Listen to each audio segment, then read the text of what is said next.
Here's a 15-minute spoken summary focused on T. Henry Moray's work and accomplishments, drawn from the Knowledge Vault. T. Henry Moray dedicated his life to harnessing what he called radiant energy from the environment. His flagship invention was the radiant energy device, also known as the Moray converter. The heart of this device was the Moray valve, sometimes called the stone or detector. This component ionized gases through a unique ionic reaction and functioned as a one-way valve that allowed energy to flow while preventing back reaction. Moray demonstrated the converter repeatedly to engineers, scientists, and investors.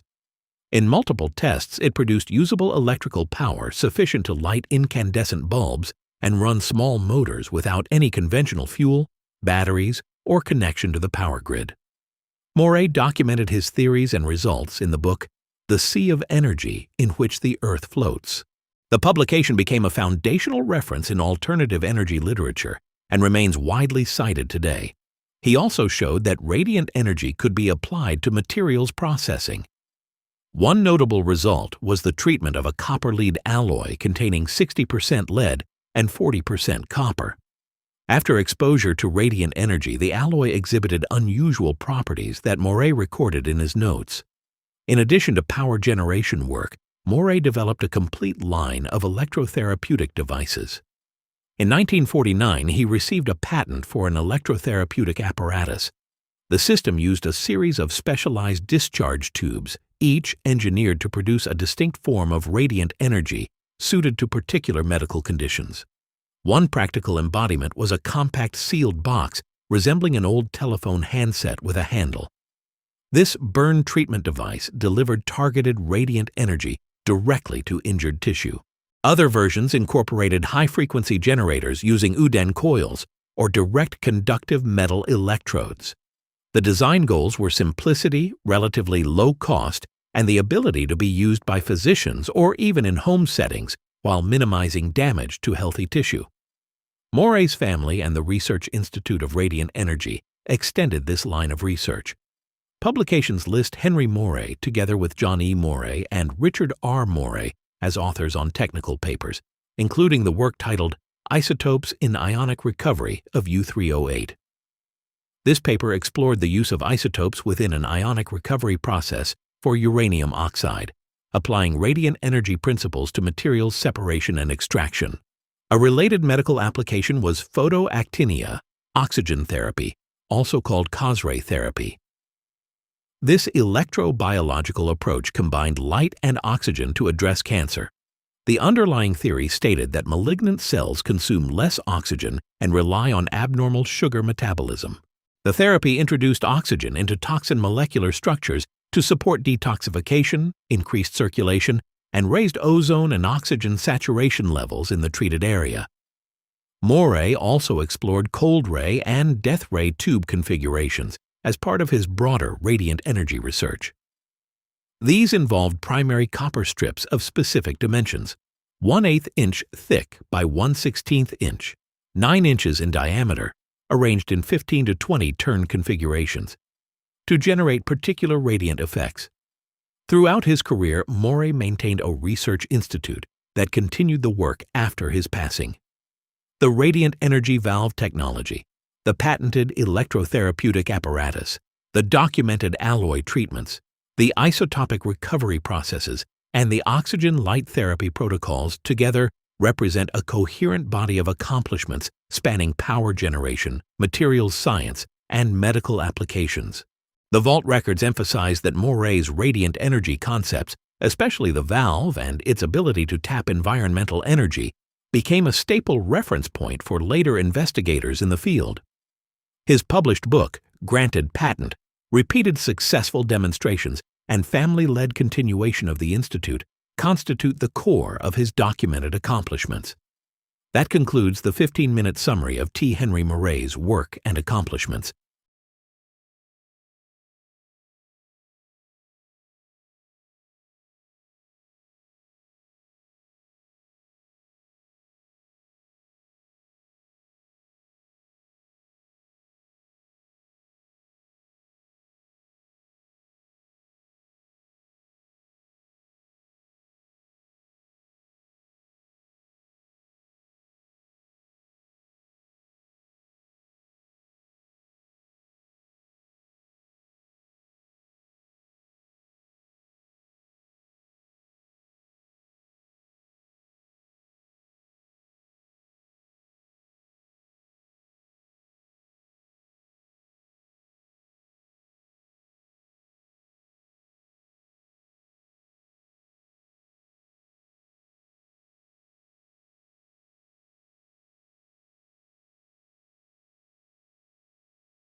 Here is a 10-minute spoken summary of the most interesting Nikola Tesla content from our recent Vault updates. Tesla's most striking recent addition is the detailed picture of his Wardenclyffe Tower project. In 1901, he began building a 187-foot tower on Long Island, topped with a 55-ton steel dome and anchored by an iron root system that plunged 120 feet into the ground. The goal was nothing less than a world wireless system that would transmit messages, telephone calls, and electrical power across the Atlantic using Earth resonance. Tesla believed the planet itself could act as a conductor, allowing power to be drawn anywhere without wires. The project was abandoned in 1906 after J.P. Morgan withdrew funding, and the tower was demolished in 1917. The vision remains one of the boldest attempts at global wireless energy in history. Closely tied to that dream are the Colorado Springs experiments of 1899-1900. There, Tesla created artificial lightning flashes 135 feet long and, most dramatically, lit 200 lamps without wires from a distance of 25 miles. He also claimed to have detected signals from another planet, an assertion that drew both fascination and ridicule. These high-voltage, high-frequency tests directly fed into the Wardenclyffe design and demonstrated his belief that the Earth could be made to resonate electrically. The Vault now captures Tesla's foundational AC accomplishments with fresh clarity. He discovered the rotating magnetic field, developed the polyphase alternating current system, and invented the induction motor. He sold the patent rights to George Westinghouse, and his system triumphed at the 1893 Chicago World's Fair and at the first Niagara Falls hydroelectric plant in 1895. These victories established the modern electrical grid that still powers the world today.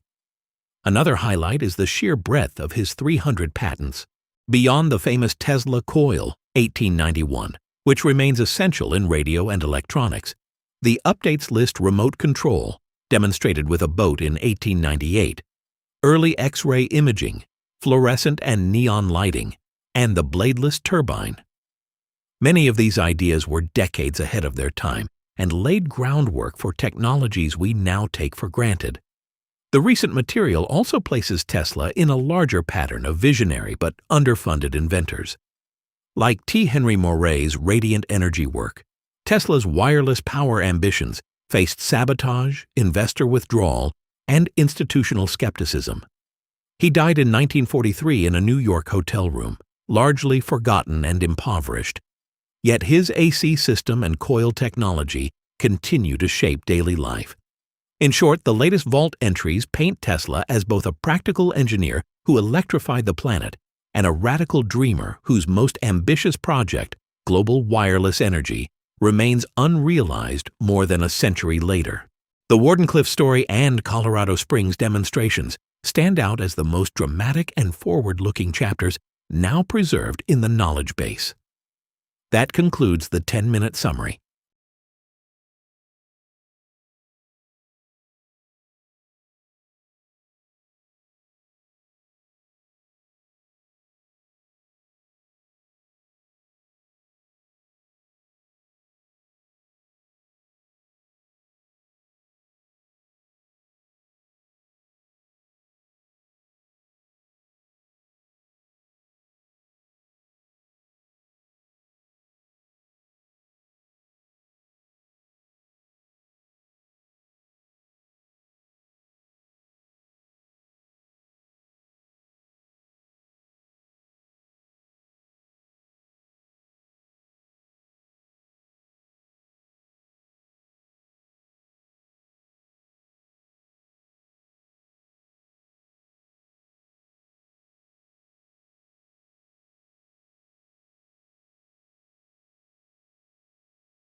Dr. John G. Trump was an American electrical engineer, inventor, and physicist born in 1907 and died in 1985.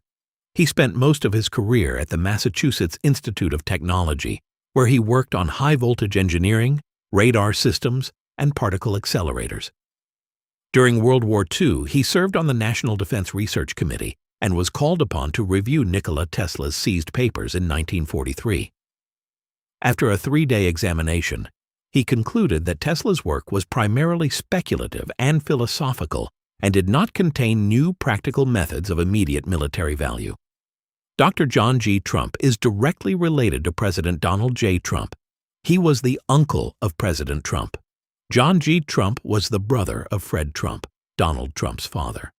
The family connection is well documented in biographies and public records. This information has now been added to the Knowledge Vault under the Nikola Tesla subject for future reference.